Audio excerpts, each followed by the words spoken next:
Vous aurez peut-être une autre occasion pour le présenter dans le détail, parce que je sais que c'est un travail assez intéressant d'évaluer les services écosystémiques de façon générale. Je suis obligé parce qu'on arrive à terme donc, de cette première session qui a été dédiée à la conservation, à la valorisation de l'écosystème de l'île au service du développement durable. Je voudrais donc remercier tous ceux qui ont participé, remercier monsieur le représentant du ministère de l'Environnement. Je pense qu'aujourd'hui, on a commencé à voir un peu le forum atteindre ses objectifs, puisqu'il y a des choses concrètes qui commencent à se formaliser, à se formuler, à se formaliser aussi. Donc je vous remercie tous et à la pause café. Bon appétit. S'il vous plaît, un instant. J'appelle M. Semi Bentahar, Sadak Bazi, Nejib Seleti, M. le représentant de la MEP, M. Hossein Tobji et M. Nasser Babi de joindre la salle de sous-commission. Votre pause café, elle est dans la salle. M. Sadak Bazi, archéologue, M. Nejib Seleti, historien, M. Hossein Tobji, conservateur du musée de Galala, et M. Nasser Babi, représentant de la SIDJ. Si c'est à vous la parole pour diriger votre parole. En attendant que vous aurez votre micro, donc je profite. Juste à la sortie de la salle à gauche, il y a les stands. Je pense que vous les avez déjà vus. Il y a des emplois du temps imprimés à vendre à 1 dinar pour les travaux de solidarité de la commission féminine de la DSB. Donc, si vous êtes intéressé, vous pouvez passer, prendre un petit emploi de temps juste pour 1 dinar pour aider les familles. La parole est à vous, si c'est.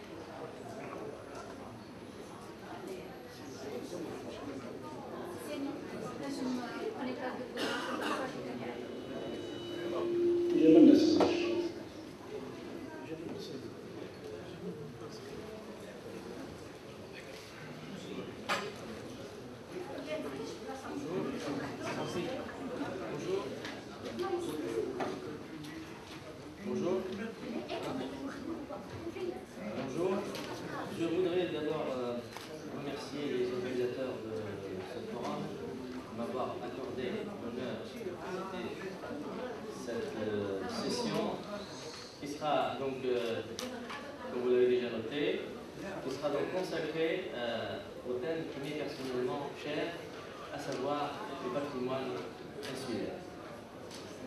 En parlant du patrimoine, on ne peut commencer sans se poser les questions suivantes.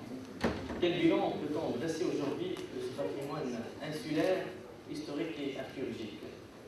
Comment qualifier l'état des lieux de cet héritage humain, pluriséculaire, matériel et immatériel, qui nous a été légué par nos ancêtres, tour à tour libyques, phéniciens, romains, byzantins, arabes, ottomans, et j'en passe. Un premier constat s'impose. D'un côté, nous avons une richesse patrimoniale inouïe, je dirais même ineffable. De l'autre, une pauvreté intellectuelle grave, je dirais même pathologique. Malgré les efforts considérables consentis par les chercheurs, les militants de la SIDJ pour la conservation et la sauvegarde de notre patrimoine, nos sites et monuments nous donnent l'impression aujourd'hui d'avoir été laissés pour compte. C'est un patrimoine peu connu, le commun des mortels, délabré, non valorisé, bref, un patrimoine en léthargie. Un patrimoine en léthargie de surcroît menacé. Menacé par plusieurs facteurs. Menacé par le capitalisme sauvage, par les promoteurs immobiliers qui veulent investir à tout va, sans le moindre respect de la nature, de l'histoire, menacé par les spéculateurs fonciers qui ne voient dans l'île que le côté matériel, l'intérêt privé. Ce patrimoine est également menacé par une expansion urbaine, non contrôlée, chaotique.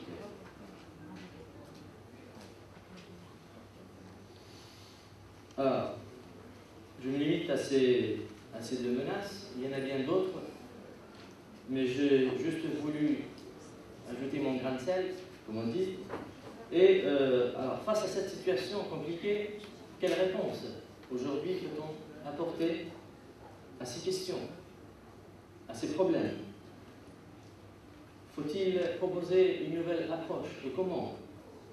Faut-il revoir de fond en comble notre stratégie? Quelle est la condition cadre pour la réussite de cette nouvelle stratégie qu'on souhaiterait tous mettre en place, définir ensemble et qui nous réunit aujourd'hui dans le cadre de ce forum? Et puis une dernière question à laquelle on souhaiterait tous répondre: qui seront les acteurs de cette nouvelle politique? L'IMP, l'ANEP, les collectivités locales, les citoyens lambda, la société civile, etc. Et surtout, comment seront réparties les tâches? Dans quel cadre? Donc, pour répondre à ces questions et pour proposer donc, des recommandations concrètes, je cède tout de suite donc, la parole à Najib Selleb pour donc, répondre à la première question, à savoir l'état des lieux de notre patrimoine à partir donc, de deux expériences de mise en valeur du patrimoine, à savoir le musée du patrimoine traditionnel et la mosquée de Fadlour. C'est Najib Selleb qui est conservateur conseiller du patrimoine et directeur actuel du musée de tradition populaire de Hamoud Soukra. C'est Najib, à vous la parole. شكرا.